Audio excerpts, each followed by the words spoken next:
Welcome to the world where survival was a daily battle, and comfort was a luxury few could afford. Imagine stepping back in time to the Middle Ages, a period often romanticized by movies, but far from the glamorous tales you've seen. In this era, life wasn't about knights in shining armor or grand feasts. It was about survival, hard work, and adapting to conditions that would shock even the toughest modern minds. Today, we'll uncover the unsung heroes of medieval society. The farmers, laborers, and innovators who kept civilization alive through sheer grit and determination. From plowing fields with oxen to harvesting crops by hand, their lives were a testament to resilience. But before we dive into their struggles, let's set the stage for why farming was the backbone of medieval life. Before the sun rose and long before the first birds chirped, the farmer was already up, not by choice, but by necessity. There were no alarms, no warm beds, no coffee to kickstart the day, just the cold floor beneath bare feet and the knowledge that every hour lost meant another mouth possibly going hungry by nightfall. The life of a medieval farmer was one of unrelenting labor, dictated by the seasons, the weather, and the demands of both nature and man. The average farmer lived in a small wooden cottage with a thatched roof, often barely more than a single room. Smoke from the hearth filled the air inside, mixing with the scent of animals kept nearby for warmth during winter. The entire family slept together on straw mats or crude beds, sometimes alongside livestock. It wasn't just about space, it was survival. Body heat mattered when winters could be deadly. By dawn, the farmer was already outside, checking on the chickens, feeding the pigs, and preparing tools for the fields. Breakfast was simple: coarse bread soaked in ale or watered-down soup made from yesterday's leftovers. No time for luxury. Every minute counted. By sunrise, the entire family was out working. Children gathered firewood, women weeded gardens, and men prepared the soil for planting.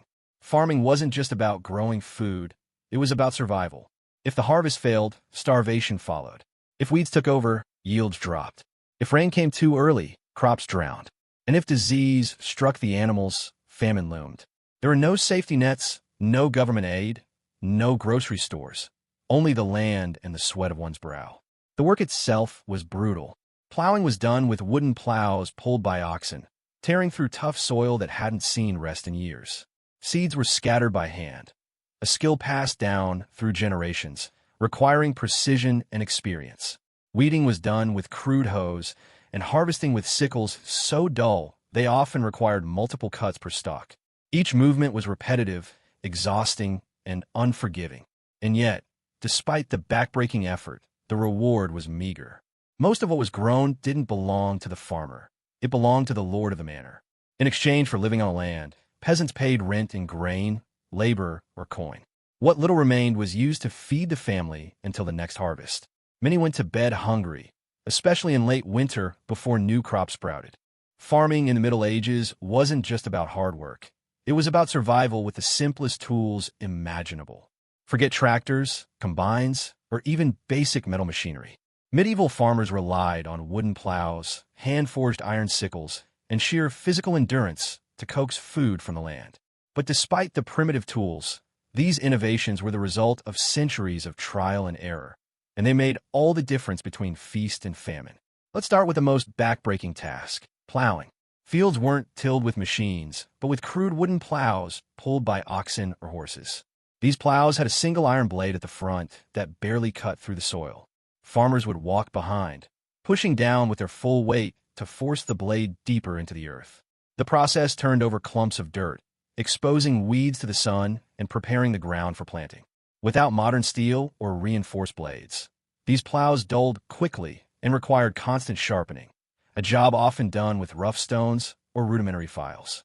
Once the soil was ready, seeds were planted by hand, a skill passed down through generations. Farmers walked barefoot across muddy fields, scattering seeds in rhythmic patterns designed to maximize yield. Too sparse, and you wasted good land. Too dense, and crops would choke each other out.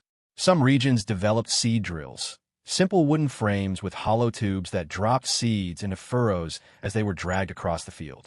But these were rare luxuries, mostly used by wealthier landowners. Harvest time was brutal. There were no mechanical reapers, no sharp stainless steel blades, only sickles, scythes, and shears. Sickles were small, curved blades used to cut individual stalks of wheat or barley.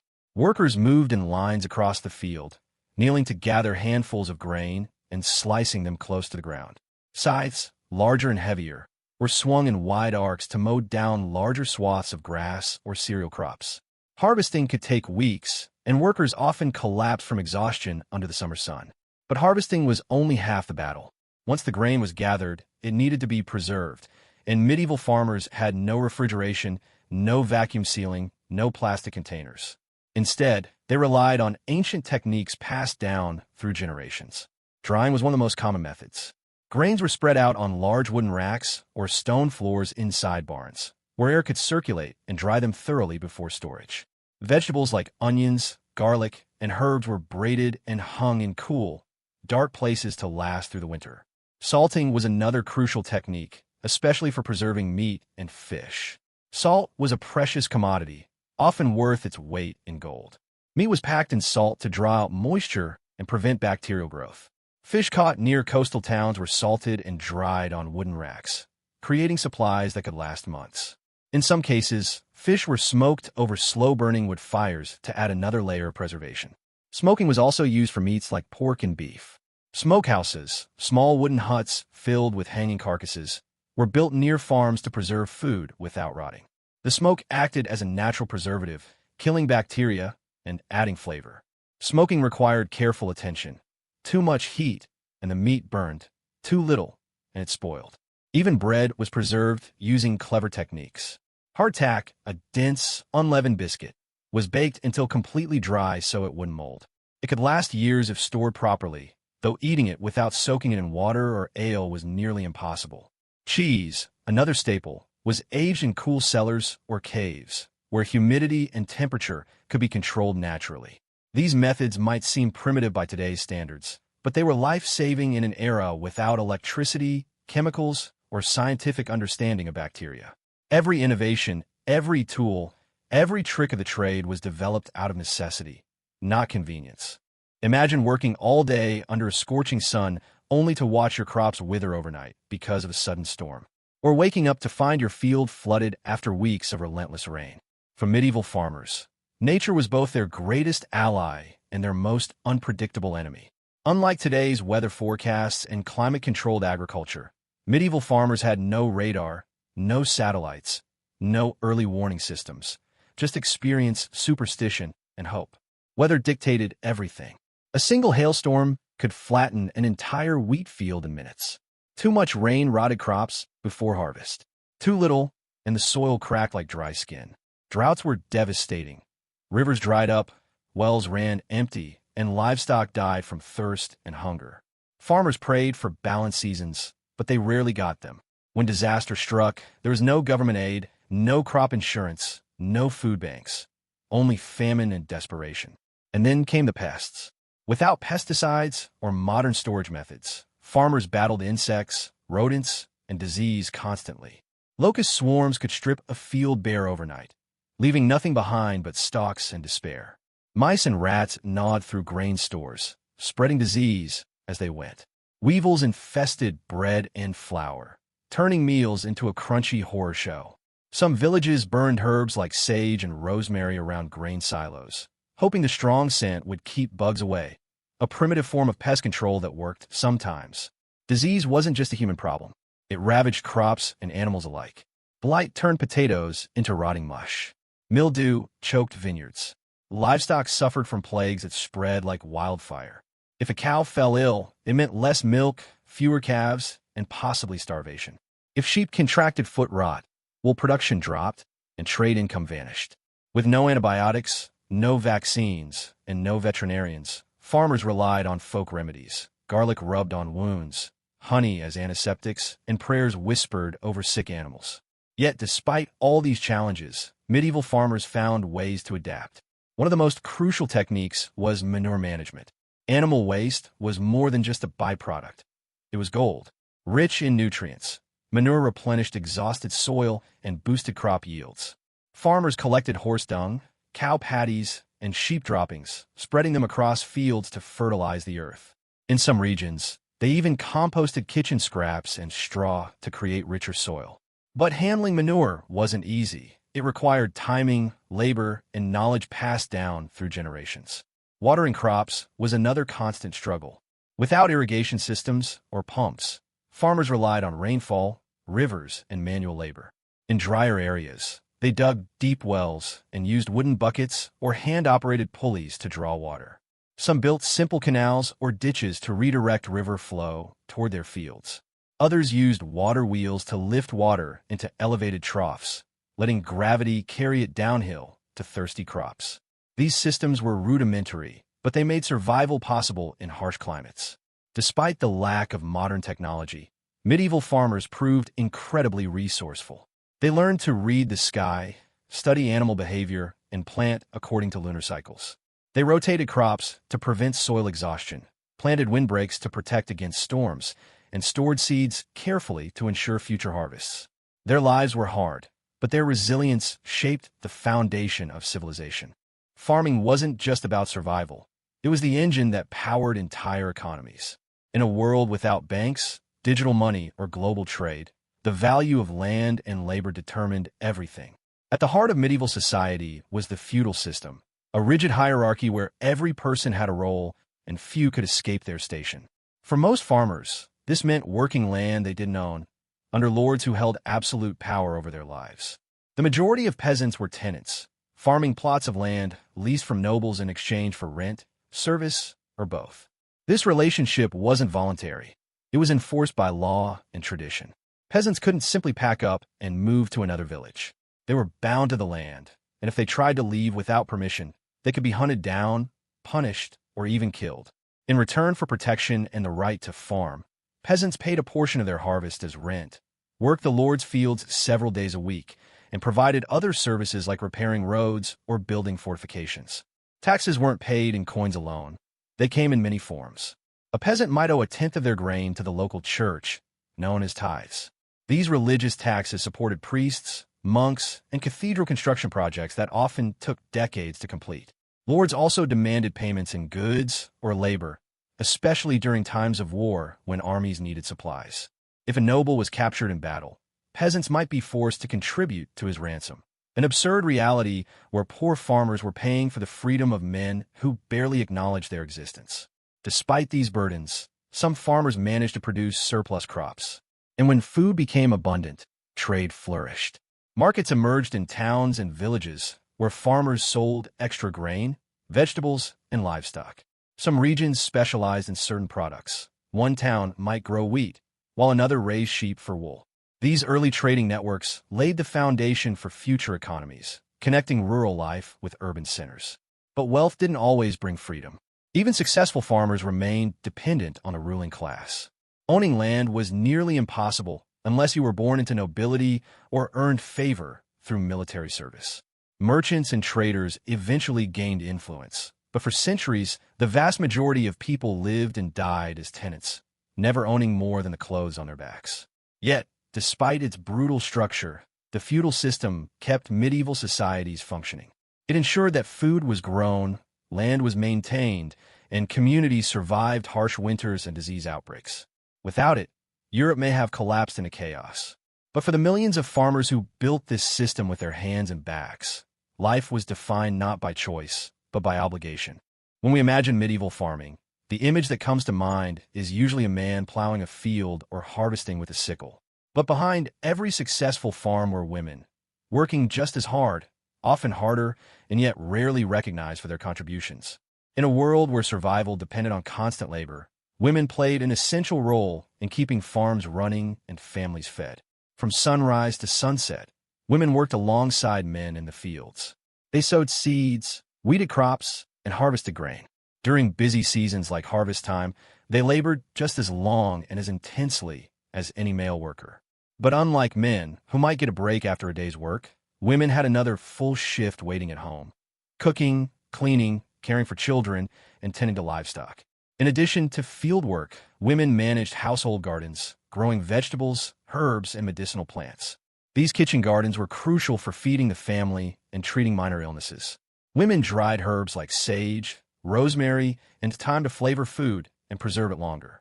They also brewed herbal remedies for common ailments, using knowledge passed down through generations. Milk production was another major responsibility. Women milked cows and goats by hand, often twice a day, regardless of weather or exhaustion. They then turned the milk into butter and cheese, which could be stored for weeks or even months. Cheese making required skill and precision. Too much salt, and it would spoil. Too little, and it wouldn't last. Without refrigeration, this knowledge was vital for survival. Cloth production was another area where women dominated. Spinning wool into thread and weaving cloth was backbreaking work that took hours each day. Using spinning wheels and looms, women transformed raw fibers into fabric used for clothing, blankets, and sacks. The process involved carding, spinning, dyeing, and weaving, all done by hand. Women also played a key role in food preparation. Bread baking wasn't just a daily chore, it was a life-or-death necessity. Women ground grain into flour using heavy stones, mixed dough by hand, and baked bread in clay or stone ovens. The task was physically demanding, especially when done multiple times a week. And let's not forget about child rearing. With infant mortality rates high, women bore many children in hopes that some would survive to adulthood. They cared for the young, taught them basic skills, and prepared them for adult responsibilities from an early age. Even small children were expected to help, gathering firewood, chasing birds away from crops, or feeding chickens. Despite their immense contributions, women had little control over land or money. Most property was inherited by male heirs, leaving women dependent on fathers, husbands, or brothers. Widowed women sometimes took over farm duties entirely, proving they were more than capable of managing land and labor. Yet, despite the lack of recognition, medieval women were the backbone of rural life. Their work kept families fed, homes warm, and communities functioning. Without them, medieval agriculture simply wouldn't have survived. Medieval farmers didn't just grow food, they had to manage the land carefully or risk losing everything. Without chemical fertilizers, pesticides, or modern irrigation, survival depended on understanding how nature worked and using it wisely. One of the most important practices was forest management because wood wasn't just fuel, it was life. Forests were more than just scenic backdrops, they were vital resources. Wood provided firewood for heating and cooking, timber for building homes and tools, and charcoal for blacksmithing.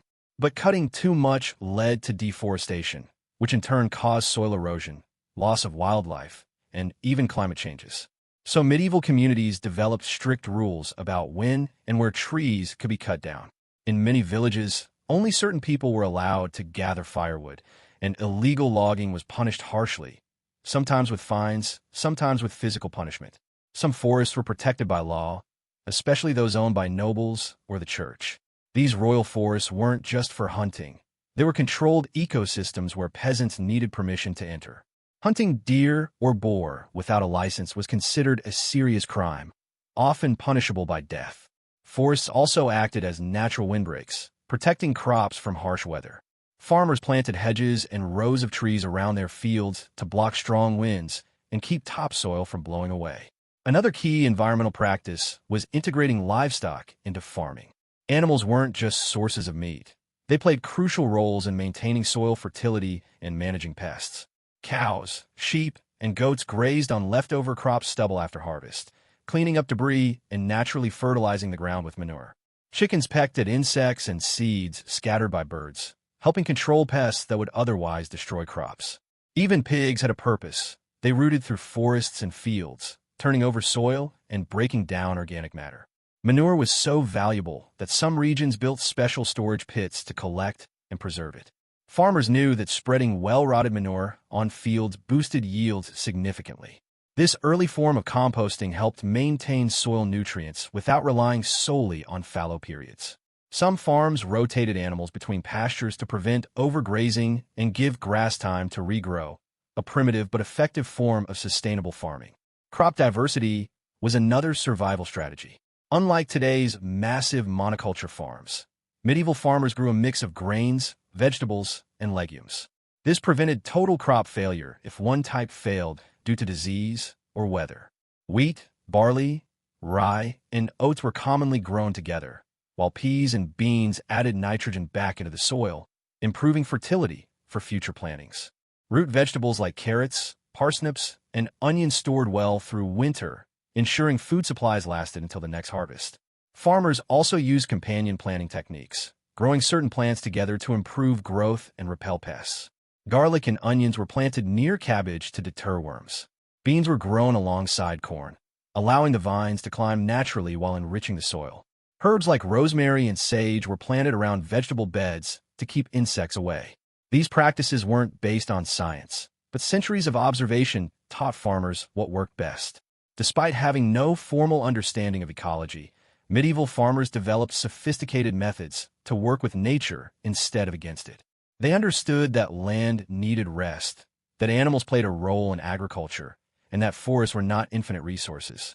Their survival depended on balance, and they learned to respect it. Medieval farmers didn't have the luxury of modern machinery.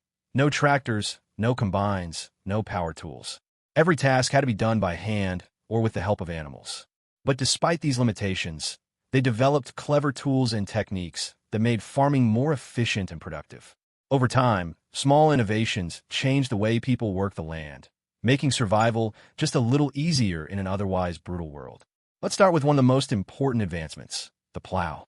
Early medieval plows were simple wooden frames dragged through fields by oxen or horses.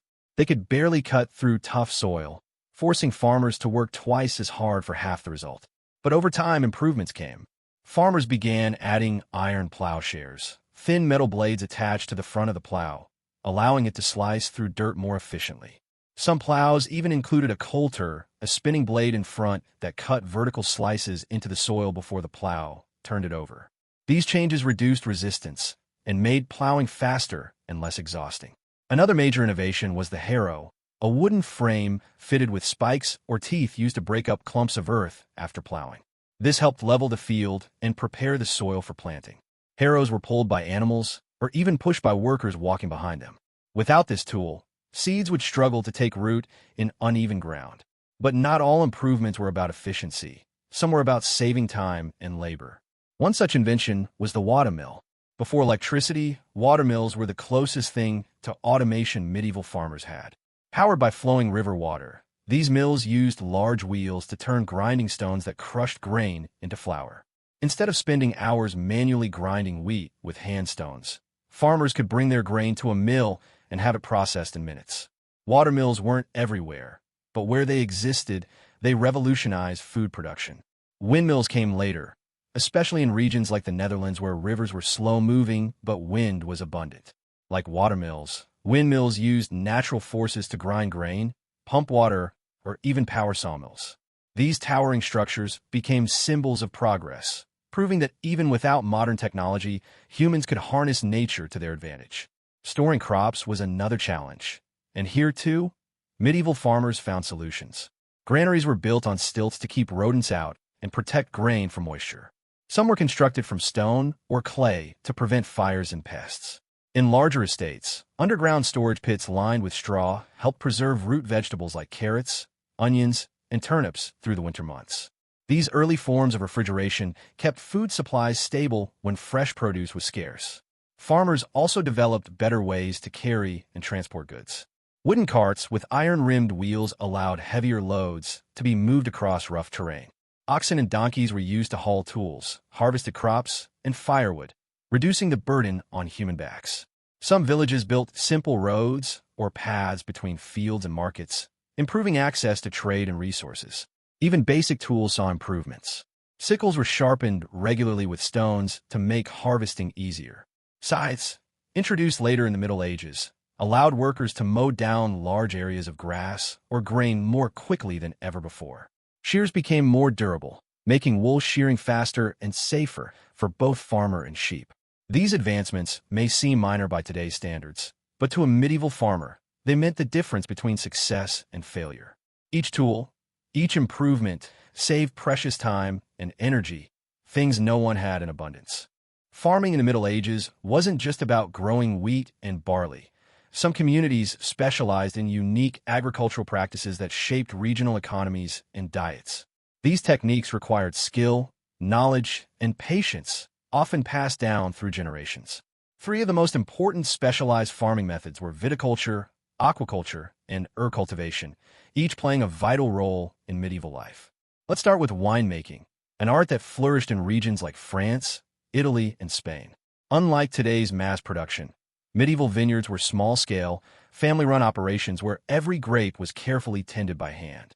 Farmers planted vines on sloped hillsides to maximize sunlight and drainage, using wooden stakes or simple trellises to support the growing plants. Harvest time meant long days under the sun, picking grapes by hand and carrying them to presses made of stone or wood.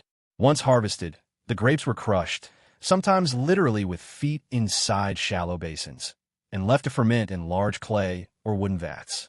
The fermentation process could take weeks or even months, depending on the desired strength and flavor. Wine wasn't just a luxury for nobles. It was a daily staple for many people, especially because drinking water was often unsafe due to contamination. Monasteries played a crucial role in preserving and refining winemaking techniques, keeping detailed records and experimenting with different blends and storage methods. Another specialized practice was fish farming, essential in a world without refrigeration and with frequent religious restrictions on eating meat. During Lent and other fasting periods, Christians were forbidden from consuming animal flesh, making fish a primary protein source. In response, farmers developed fishponds, artificial bodies of water designed to raise freshwater species like carp, tench, and pike. These ponds were carefully managed ecosystems. Water was diverted from rivers or springs into a series of interconnected basins, allowing fish to grow in controlled conditions. Some ponds had sluice gates to regulate water levels and temperature, while others included feeding areas where scraps or grain were dropped for the fish to eat. When needed, workers would drain sections of the pond to collect mature fish, ensuring a steady supply without relying solely on wild catches. In larger estates and monasteries, fish ponds became massive operations, supplying food for entire communities. Some were so well designed that they remained functional for centuries, with remnants still visible in modern landscapes. Fish farming not only provided nutrition, but also created economic opportunities. Surplus fish could be sold at markets or traded for other goods. Finally, no discussion of specialized farming would be complete without mentioning kitchen gardens and herb cultivation. While large-scale agriculture focused on grains and livestock, homegrown herbs and vegetables played a crucial role in daily meals and medicine. Every peasant household maintained a small garden, often enclosed by wooden fences or hedges to protect against animals and wind. Common vegetables included onions, garlic, leeks, cabbage, and parsnips, all chosen for their hardiness and nutritional value. Herbs like sage, rosemary, thyme, and fennel were grown not just for seasoning, but for their medicinal properties.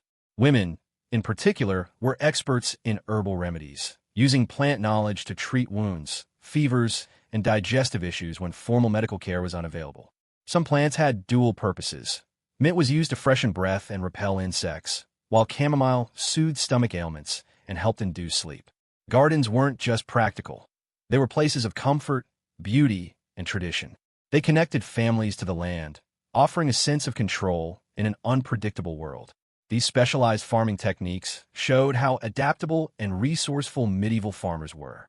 Whether crafting fine wines, raising fish in man-made ponds, or growing life-saving herbs, they found ways to thrive despite limited technology and harsh conditions. Farming in the Middle Ages wasn't a year-round job. It was a cycle dictated by the seasons. Each time of year brought its own set of challenges and opportunities, and survival depended on knowing exactly what to do and when to do it. From planting in spring to surviving winter's bite, medieval farmers lived by the calendar of nature, not clocks or schedules. Let's start with spring, the season of hope and hard work. As the last frost faded and the soil began to warm, farmers sprang into action. This was the time to prepare fields for planting, repairing tools that had sat and used all winter, and checking livestock for signs of disease after months spent indoors. Plowing began as soon as the ground could be worked, often with wooden plows pulled by oxen or horses. Farmers sowed seeds by hand, walking carefully through muddy fields to ensure even distribution. Some used seed drills, simple wooden frames with hollow tubes that dropped seeds into furrows as they were dragged across the field, but these were rare luxuries. Spring was also the time to plant kitchen gardens and orchards. Peasants grew onions, garlic, leeks, and herbs near their homes, while larger estates planted apple and pear trees that would bear fruit in the summer. Bees were kept in straw hives for honey, which was used both for food and medicine. The return of warmer weather meant more daylight hours, giving farmers extra time to complete tasks before nightfall. Then came summer, the busiest and most exhausting season of all. By midsummer, crops were growing rapidly, and weeds threatened to overtake them if not constantly removed. Weeding was done with crude hose or even by hand, requiring long hours under the scorching sun. Irrigation systems, simple ditches or water wheels, helped bring moisture to thirsty plants, but without modern pumps, this work was backbreaking. Harvest time arrived in late summer, and it was the most critical period of the year. If the harvest failed, starvation followed. Workers moved in lines across wheat and barley fields, cutting stalks with sickles and bundling them into sheaves.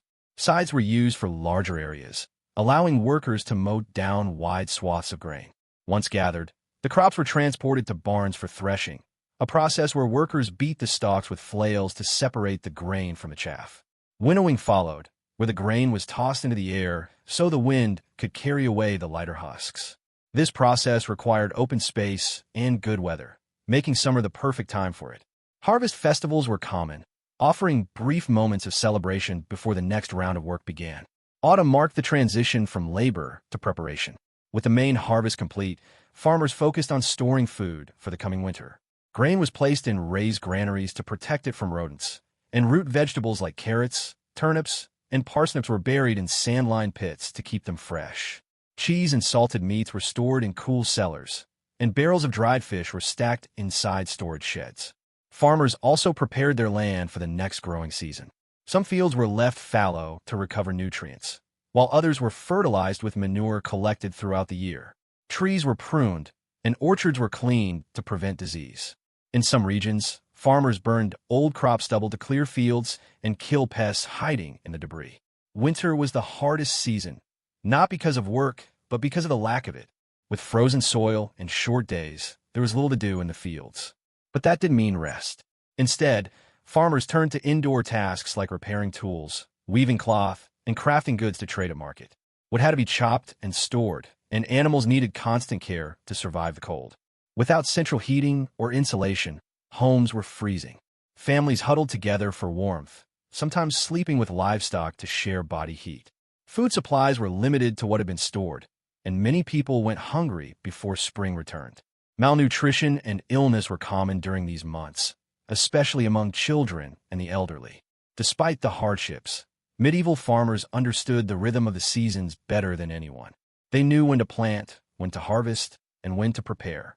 Their lives were ruled by the sun, the soil, and the sky, and they learned to live with nature rather than against it. When we think of the Middle Ages, we often imagine knights in shining armor, castles perched on hills, and epic battles that shaped kingdoms. But behind all those grand stories was a far more important force, the farmer. Without them, there would have been no food, no trade, no wealth, and ultimately, no civilization. The work they did wasn't glamorous, but it was essential. Every bite of bread, every sip of ale, every piece of wool clothing came from their relentless labor. Medieval farmers didn't just grow crops, they built the foundation for modern agriculture. Their techniques, passed down through generations, laid the groundwork for crop rotation, soil management, irrigation, and sustainable farming. They understood how to work with nature rather than against it, using simple tools and deep knowledge to coax life from the land. Long before tractors or fertilizers, these early agriculturalists figured out how to feed entire communities with nothing but their hands, sweat, and ingenuity. Their influence is still visible today. Many of the grains we eat, the animals we raise, and even the layout of rural landscapes were shaped by medieval farming practices. The open fields, hedgerows, and village commons that defined European countryside for centuries originated in this era. Even our modern food preservation methods, drying, salting, smoking, were developed out of necessity during a time when refrigeration didn't exist. But perhaps the most powerful legacy of medieval farmers isn't what they grew, it's the resilience they showed in doing it. They endured harsh winters, brutal summers, disease, famine, and war. Yet they kept planting, harvesting, and rebuilding. Their lives were dictated by the seasons, not schedules, and they lived with the constant uncertainty of whether their next harvest would be enough to survive. So next time you buy fresh vegetables at the market, pour yourself a glass of wine, or wear a wool sweater in winter, remember where it all began. Remember the peasants who bent over fields with wooden plows, the women who preserved food for months without refrigeration, and the families who worked together under impossible conditions.